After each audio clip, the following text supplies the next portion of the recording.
Olá, meu nome é Cristiane, eu sou fonoaudióloga aqui na Audiopróteses e hoje estamos aqui para mais um episódio do nosso podcast Neurodialogando. Hoje, para falar sobre o direito das pessoas com deficiência, nós temos como nossa convidada a doutora Dayana. Seja muito bem-vinda, muito obrigada mais uma vez pela sua participação.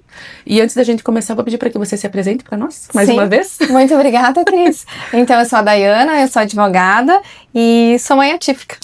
Né? Também, né? Que foi um dos motivos pelo qual a gente resolveu ter essa conversa, né? Sim, exatamente. Então, daí, para entrar na conversa dos direitos das pessoas com deficiência, o que é, né? Quais foram as principais conquistas desses últimos tempos para as pessoas? Sempre que a gente pensa em direito das pessoas com deficiência, a gente sabe que é uma construção histórica, assim. Então, ao longo dos anos, assim, muitas modificações, né, ocorreram. Isso logicamente, não só em âmbito nacional, né? Então, em âmbito mundial, que sempre o que acontece no mundo, a gente sempre fala, né, acaba influenciando de alguma forma os países. Então, tem vários marcos na relação mundo, assim, em relação aos direitos das pessoas com deficiência. E eu poderia citar dois, assim, que eu entendo que seriam os mais que realmente trouxeram uma revolução maior, assim. Que foi em 94, que teve a Declaração de Salamanca, que foi, essa declaração, ela reforçou que as crianças com deficiência, elas deveriam, né, estar na escola regular, né? Então, isso foi um dos principais, que a gente teve uma declaração, né, reforçando isso. E um dos pontos que eu considero, pelo menos, um maior marco, assim, a título mundial, que foi com a Convenção da ONU, né, sobre os direitos das pessoas com deficiência, que foi, se eu não estou enganada, foi em 2001, se eu não me engano, deixa eu conferir aqui, porque às vezes a gente confunde datas, muitas datas, né? Em 2006, a Convenção da ONU sobre os direitos das pessoas com deficiência, e isso foi um marco em âmbito internacional. Sim. E acabou que o Brasil se influenciou nisso também. Não que antes disso não tivesse projetos abordando sobre o direito da pessoa com deficiência, mas o que deu para perceber, sim, que ao longo da história, muita coisa mudou a partir dali. Sim. Então, o Brasil ratificou a Convenção da ONU em 2009. Me perdoem se eventualmente alguma data eu estou equivocada, né? Mas foi a ratificação em 2009 através de um decreto. E a partir dali muita coisa internamente mudou. Então, e o maior marco, né, foi o Estatuto da Pessoa com Deficiência. Sim. Que depois de anos e anos tramitando, né? Então, em 2015, a lei passou a vigir, né? E a partir dali muitos direitos, na teoria, estão ali na legislação, né? Então, a prática a gente sabe que não é exatamente como deveria ser. Mas foi a partir dali, então, que muitos direitos, questão de transporte, acessibilidade, inclusão de uma maneira geral, que realmente passou a ter uma lei estabelecendo sobre isso, né? Sim. E que muita coisa mudou. Sim. Né? Então, você falando disso me fez lembrar na minha época de escola, isso já faz alguns anos, foi bem antes de 2001. A gente tinha uma colega que ela tinha muita dificuldade. Claro que daí depois a gente foi entender que ela tinha deficiência cognitiva, né? Mas naquela época, imagina, gente tudo criança. E eu lembro que a professora dizia que lá não era lugar dela. Sim. Que a nossa sala de aula não era o lugar dela porque ela não conseguia acompanhar, né, o aprendizado. E nós estudamos da primeira até a quarta série juntas. E na quarta série não quiseram mais ela e ela passou a frequentar somente a APAE. Sim, escola especial. Somente a APAE, porque a escola não era o lugar dela. Sim. Então isso hoje a gente sabe que mudou também um pouquinho. Que mudou bastante. Graças a Deus. Graças a Deus. Que mudou bastante. E daí, falando dessa questão do capacitismo, né? Ainda aparece nas nossas atitudes e estruturas? Você vê isso? Sim. Eu confesso pra ti que, assim, Cris, quando a gente não vive ou não convive com uma pessoa com deficiência, a gente, o capacitismo, ele tá, e às vezes, incorporado em algumas atitudes sutis, que às vezes a gente não percebe isso, né? Mas quando a gente tem um envolvimento maior com a causa, a gente vê no dia a dia isso. Então, o que é? A diminuição da pessoa com deficiência. Então, é o entendimento de que aquela pessoa, ela não tem capacidade para fazer algumas atividades ou para tomar algumas atitudes e algo nesse sentido. Então, a gente vê assim, é um coitadinho. Ou a gente supervaloriza alguma conquista dessa pessoa como se fosse um ato heróico. Sim.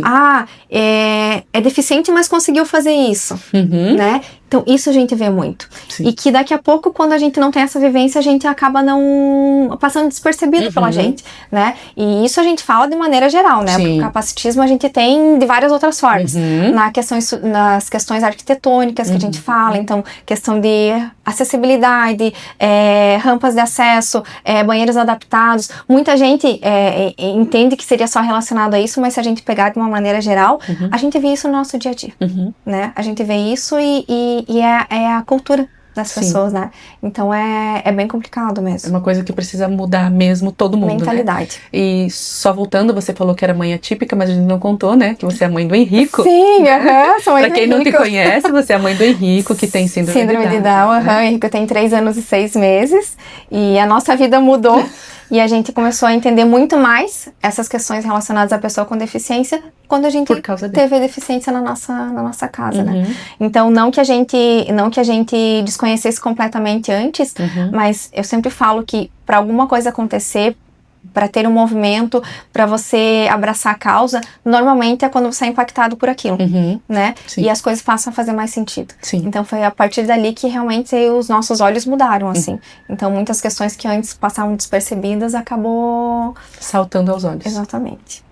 E daí, já que a gente tá falando da educação, né, dessa questão da inclusão, vamos focar na educação inclusiva, o que você, né, pode falar da questão, assim, ao invés de aceitar a escola, né, a escola aceitar a criança com deficiência, garantir o direito dela estar lá, e não o aceitar ela lá, né? Sim, é o que a gente sempre fala, né, muita gente ainda vê a inclusão como um favor, né? A inclusão é um direito. Então a escola, ela não aceita a criança lá. Ela não tem que só aceitar a criança. Ela realmente tem que ter mecanismos para incluir aquela criança no ambiente escolar. Sabe que quando vocês me convidaram, né, para falar sobre isso, acabou que um vídeo agora mais recente que eu vi de uma mãe, que inclusive é mãe do menino com síndrome de Down, e que ela estava falando justamente sobre escola inclusiva. E confesso que era algo, um olhar diferente que ela falou e que eu nunca tinha me dado conta disso. E ela fala algo no sentido assim, que o que é a escola inclusiva, né? Então a escola inclusiva não é só aquela criança que ela aceita, né? Que ela faz valer os direitos daquela criança. Não é só aquela criança que capacita os professores, não é aquela escola que capacita os professores, que às vezes adapta uma estrutura toda para isso. Não é só aquela escola que ela tem um planejamento pedagógico para a criança para poder atender ela e as necessidades dela. Mas para a escola ser inclusiva também, tem que ter um trabalho com as famílias das crianças típicas, né? Porque, e ela fala bastante no sentido assim, que cai por terra, por água abaixo, né? Quando a escola inclui a criança, faz um projeto pedagógico para ela, mas daqui a pouco aquele coleguinha ali, ele não consegue entender aquilo e ele zomba daquela criança, ele vê que aquela criança não é o considerado normal para ele, né? E ela fala bastante, então, e isso fez sentido para mim, que não basta só a escola. Para ter uma escola inclusiva, a gente tem que trabalhar a comunidade de maneira geral. Então, a criança ela não nasce com preconceito, né? É algo que ela aprende, né? Então, para você ter uma escola verdadeiramente inclusiva, além de você pensar na escola em si, naquela adaptação que ela precisa fazer, capacitar os professores, precisou o professor de apoio, ter o professor de apoio, adaptar a necessidade daquela criança específica, ela precisa também que as crianças em volta entendam isso, entendam o tempo daquela criança, consigam acolher aquela criança e é o que a gente diz, né? A escola, a partir daí, ela não forma só alunos, ela forma pessoas que realmente entendem daquilo e que estão aptas para conviver com crianças atípicas e entender aquilo ali como uma normalidade, né? Tem até um vídeo que já faz algum tempo, inclusive com menininha com síndrome de Down, não sei se você chegou a ver, que é uma experiência que eles fazem com crianças, que o menininho usa um óculos, assim, ele tá numa sala, num ambiente, né, que é dividido em 2 partes. Um não tem ninguém, cheio de brinquedos, e um cheio de brinquedos, mas tem esse menininho lá. E eles colocam a criança lá, e a criança pode escolher em qual ambiente ela quer brincar. Todas as crianças escolhem ir brincar com o menininho. Então a frase do final do vídeo é justamente essa, né? As crianças não nascem com preconceito. Para elas é uma criança. E elas só querem brincar junto com aquela criança, só querem se divertir, né? Elas não veem a diferença, né? Elas não notam isso. Eu conheço esse vídeo, sempre mexeu muito comigo, porque é exatamente esse o ponto. Então, por isso que eu falo, volto a repetir, e a gente vai conversar, e eu possivelmente vou falar outras vezes, que o que precisa mudar é a mentalidade das pessoas. Né? Exatamente. Eu acho que esse é o ponto principal. Então, é a partir daí que a gente realmente vai conseguir, tem a lei, tem. E isso que eu falo de ter a lei e não se aplicar, não é só da pessoa com deficiência. Sim. Falo de maneira geral. Então, às vezes, a gente tem aquela previsão legal ali, mas na prática a gente vê que não acontece. Porque depende muito da cultura da população também, né? Eu estou finalizando uma pós em neurociências e um dos professores de São Paulo, se eu não me engano, trouxe uma questão que tinha uma criança, não lembro qual era a questão da criança, mas que as famílias fizeram um baixo-assinado para tirar a criança da sala, porque a tristeza estava disso. atrapalhando os filhos deles, né? Então, como que essa mãe, como que essa criança, eu não lembro qual era a dificuldade dela, mas como que essa família não se sentiu, né? E daí, pensando nesse vídeo que eu vi dessa mãe, aí, pensa assim, essa escola pode não só ter aceito a criança, mas pode realmente ter incluído ela, ter feito as adaptações que precisava, ter capacitado professores, mas a criança, tendo esse tipo de comportamento dos outros colegas, ela vai querer ir para a escola? Não. Então, do que adianta esse ambiente todo inclusivo se as pessoas que ela convivem não vivem a inclusão na prática, né? Então, por isso que a gente volta a falar sempre, é questão de cultura mesmo, de em casa, a família, é conseguir explicar que nem todos são iguais, cada um tem o seu tempo, cada um tem a sua dificuldade. Então, isso nem todo mundo é bom em tudo. Para a vida, exatamente. A próxima pergunta que eu ia te fazer era sobre o que significa a escola inclusiva, mas acredito que você já respondeu ela aí, né? Como um todo, né? Como um todo, já é isso aí, realmente precisa fazer esse trabalho educativo mesmo, né? É um trabalho que realmente precisa ser feito, porque todo mundo fala, mas acaba que ninguém faz, né? Acaba que na prática a gente vê que as coisas não são assim. E muitas vezes hoje continua sendo daquela maneira que a gente fala, né? Que se entende que é um favor que se faz para uma pessoa com deficiência, uma criança com deficiência, quando é um direito dela. Não só aquilo, mas incluir e acolher e adaptar o que precisa ser adaptado. E a gente vê que muitas vezes faz-se porque precisa, mas é um favor que a gente tá fazendo, né? Então é bem... É uma das preocupações que a gente sempre tem, né? Então, que diferença que faz na vida da gente quando a gente escolher uma instituição de ensino e a gente se sentir acolhida nesse sentido, né? Então faz uma diferença toda enorme. A diferença. Faz. Daí, agora evoluindo um pouquinho, né? Saindo da escola e indo pro mercado de trabalho. A inclusão no trabalho, ela tem sido real ou ela tem sido formal? Assim como na escola. Sim. Né? Não é diferente, né? Sim. Porque hoje a gente sabe que tem grandes empresas que elas têm, não sei se cotas seria a palavra, cotas? Elas têm cotas, né? As cotas, elas ajudaram muito a abrir essas portas para o mercado de trabalho, né? Sim. Da mesma forma que acontece na escola, muitas empresas ainda entendem que a contratação de uma pessoa com deficiência é para cumprir a exigência legal. É por questão burocrática. Questão burocrática. Então, ela não se preocupa em adaptar aquele ambiente, em fazer com que aquela pessoa ela se sinta capaz. E se sinta pertencente àquela equipe, né?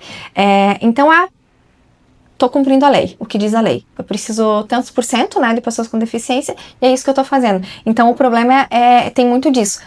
Não tô generalizando, logicamente, porque a gente sabe que tem muitas empresas que existem, né? Muitas empresas que realmente se preocupam com isso e que colocam na ponta do lápis e fazem exatamente como tem que fazer, se preocupando realmente com a pessoa. Mas outras, como acontece em várias outras, a gente sabe que é só para cumprir aquele papel e realmente não se preocupa em adaptar melhor o ambiente, ver qual que é a necessidade, qual que não é, e realmente fazer com que aquela pessoa se sinta pertencente àquela equipe, àquela empresa, àquela atividade. Eu acho que, ficando dentro dessa questão da empresa, como que ela pode, então, ir além da questão cota, né? Além dessas adaptações, seria isso? Trabalhar com toda a equipe de funcionários deles, né? Acho que seria por aí. Eu acho que assim, o primeiro ponto, para mim, é o principal. O que a empresa pode fazer para melhorar? Sentar e conversar com a pessoa que ela contratou com deficiência. Entender qual que é a necessidade que ela tem? Qual que é a dificuldade que ela tem? A gente sempre fala, né, que o exemplo, ele vem de cima, né? Então, às vezes, o responsável pelo trabalho daquela pessoa, então, ele sabendo entender quais são essas dificuldades e conseguindo fazer as adaptações necessárias e fazendo com que aquela pessoa se sinta membro daquela equipe, tudo vai fluir melhor. Sim. Então, eu acho que o primeiro ponto é isso. Entender qual que é a necessidade específica daquele teu funcionário que tem deficiência.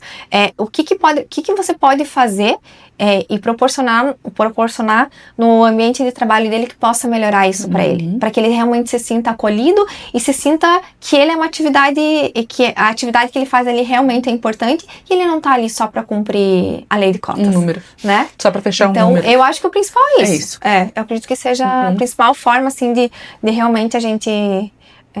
entender que é muito mais do que uma formalidade, mas realmente a inclusão de maneira literal, né? Sim, a inclusão fala. de verdade. Exatamente. Dai, e no teu dia a dia, você percebe assim se os espaços, não só da nossa cidade, mas dos lugares, eu sei que você frequenta outros lugares, né, outras cidades, se você vê que ainda existe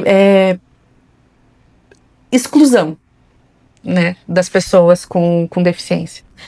Cris, eu assim, essa pergunta para mim, na verdade, é um tanto quanto difícil responder, porque eu acho que quando a gente fala em acessibilidade, a gente pensa muito mais aquela acessibilidade de rampa, de calçada, adaptações que tem que fazer, mas que nem no caso do Henrico, né? O Henrico, ele não tem deficiência física, né? Então... às vezes, por conta da idade que ele tem também, a gente não consiga notar isso com uma facilidade maior do que uma pessoa que tem deficiência. Tô falando em questões de questões arquitetônicas, sim, né? E não humanas. Exatamente.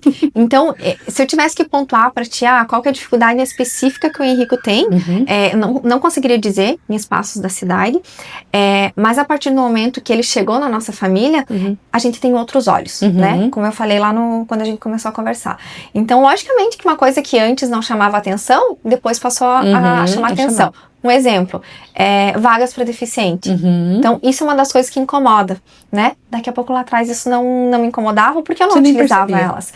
Então, às vezes a gente vê muitas vezes, tô deixando aqui 5 minutos, 1 minuto. Mas às vezes uma pessoa que realmente tem aquela necessidade naqueles 5 minutos ou naquele 1 minuto, não vai conseguir utilizar.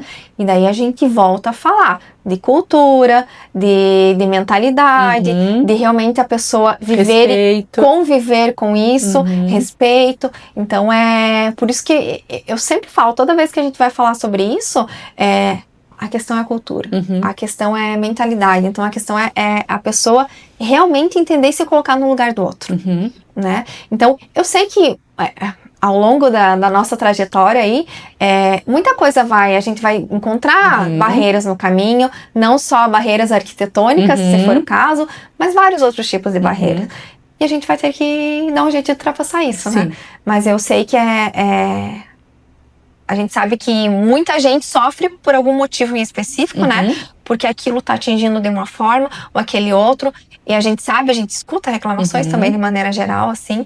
E a gente tem que fazer valer o que tá ali escrito na lei, em alguns sentidos, né? A lei diz isso. Então, como que é na prática isso?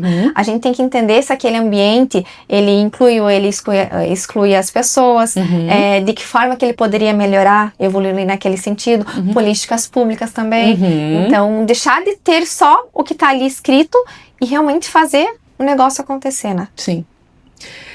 A última pergunta também era relacionada a isso. Que, na tua opinião, né, o que você acha mais difícil de superar? As barreiras físicas ou os de atitude?